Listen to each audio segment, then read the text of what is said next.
Na Smíchově zná dítě dvě hospody, u škrobařů a u kejhů, kam někdy šlo s matkou za tatínkem. To byla nízká stavení krytá pejzy a uvnitř nepokryté stoly, začouzené zdi a poplivaná podlaha. Seděli tam smíchovští sousedé a rozprávěli jako v každé jiné venkovské hospodě. Tak popisuje dávnou hospodu u škrobařů ve své knize Ztracený ráj Jiří Karásek z Lvovic.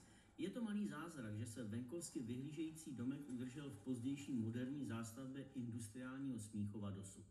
Stojí na svém místě už od roku 1713. Dřív byly v jeho okolí zahrady a pole a naproti přes ulici stával parní mlýn. Jiří Karásek z Lvovic by dnes tu část Smíchova jistě nepoznal, ale ten dům určitě ano. Hostinec byl uvnitř poprvé zmiňován v polovině 19. století. Dlouhá desetiletí ho provozovali už zmínění škrobařovi, než se dům rozhodl koupit František Pašek. A propos, on to vlastně není jeden dům, ale dva pod jediným číslem. Můj dědeček František to neměl rád, vždycky říkal Franta. To tady koupil za pomoci své manželky 22. prosince 1917. To znamená ještě za první světové války. Ještě chviličku před vznikem republiky. František Pašek nechtěl, aby hostinec pokračoval pod názvem U škrobařů a chvilku mu trvalo, než vymyslel název U váhy. Ta totiž stávala přímo naproti domu přes ulici hned vedle onoho parního mlýna. Kdo a kdy umístil později váhu jako domovní znamení do štítu, se neví. Veranda k malebnému stavení přibyla před 120 lety. Zarovnala tak domovní čáru a proto teď sudy s pivem musí závozníci koulet až dovnitř, kde je teprve díra do sklepa. Je to pár týdnů, kdy Petr Pašek zprovoznil naviják a tak se teď sudy do podzemí spouští elektricky. Uvnitř hostince U váhy narazíme na spoustu zajímavostí a vychytávek. Nejen polévkové lžíce přivázané ke zdi řetízkem a nejen umyvadlo na toaletách tvořené starým vojenským kufrem památce po Františku Paškovi, ale třeba i na originální salonek ve sklepě, kterému místní říkají zašívárna.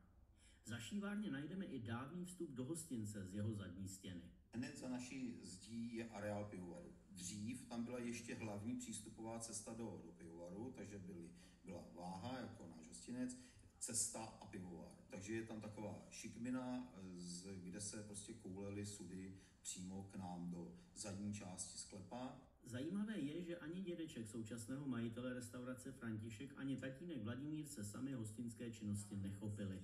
Teprve Petr Pašek se svou ženou Andělou se před 3 lety rozhodli restauraci vést po svém. Překvapivě přitom rezignovali na obědy. Žena Andělka říká, že to je naše nejlepší ekonomické rozhodnutí. V našem okolí za poslední 2 roky skončilo 10 hospod, cukráren, takovýchhle věcí, protože se snažili za každou cenu dělat úplně všechno. Přesto je jídelníček pestrý a zaměřený hlavně na staročeskou kuchyni. Dnešní doba je jiná, než byla kdykoliv, že? Kdy ty štamgasti chodili každý den, to už tolik není, když zrovna teď na ně musím být opatrný, protože vidím tam varovný prstíček. Ano, to jsou naši štamgasti, nicméně jako nejsou to lidi, kteří by chodili každý den. To ještě, Valtrovka to byla, ale jmenovalo se to Motorlet, takže to už je více jak 30 let. Takže jste sem pravidelně zbíhal od Valtrovky A sešlo se nás tady třeba 10 každou středu. Když byla nějaká oslava, svátek, nebo to bylo i 20 lidí. Většinou v pátek, ten pátek. My jsme právě ty, který, jak Petr vzpomínal, že sem chodíme nejčastěji ten pátek, že se scházíme. No. Co vás sem vlastně láká? Česká hospůdka, klasická, dobrá a hlavně jsem Smíchová. Jo, tady žiju kolik, 50 let, přes 50 let. Lepší je to domácí prostředí tady, prostě ten přístup, personálu, všechno, je to lepší tady. Než nějaká moderná. Pejsek je váš? Jo, Jak se jmenuje? Prcek. Chodí pravidelně? Chodí pravidelně. Stačí, že jdeme okolo. On se zaběhne, jde se napít. On teda chodí na vodu, já chodím na pivo. Kromě široké štamgastské osádky je U váhy i stálá sestava personálu. Sáro, jak vy tady dlouho děláte v této hospodě? 3 roky, tak příležitostně. A měla jste předtím už nějaké zkušenosti s hospodou? Vůbec ne. Já mám studovanou uměleckou školu, takže vůbec ne. Co dělá umělkyně za výčepním poutem? Byl covid, takže rychle řešení. Já mám svoji práci v kanceláři. Ale mě prostě baví tak jako komunikovat s lidma a být mezi lidma. Přijde mi to takový jako útulný a prostě domácký, že člověk se tady odpočine, popovídá tak. Petr Pašek je rád, že k ním na pivo chodí i samotní zaměstnanci pivovaru, což považuje jako potvrzení, že se o nápoj dobře starají.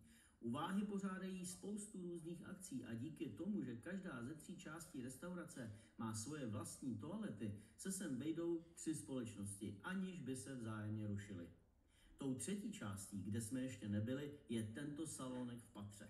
Ještě na plánech z počátku minulého století je to byt hostinského. Zhruba v roce 75 to bylo překolaudováno na hostinské prostory a od té doby to fungovalo v nějaké omezené míře jako salonek. Máme tam, myslím, velmi hezký nábytek, dvouvíčep, lednici ze vším všudy, takže dneska je to vyhledávaný hlavně pro oslavy narozenin, různý, teďka budou vánoční akce. My jsme tu zaznamenali společenskou akci pro turisty, při níž se ochutnávají dávné pokrmy a zapíjí se místním pivem. Začneme ako jedlom vlastne grundlami, čo sú rybky. Sú to mženky, je tam to mženky, ktoré boli kedysi vltavské. Akce se tentokrát zúčastnil i místní štamgast Pavel Kyselý, který nám na restauraci u Váhy dal tip. Petr Sojka, Česká televize.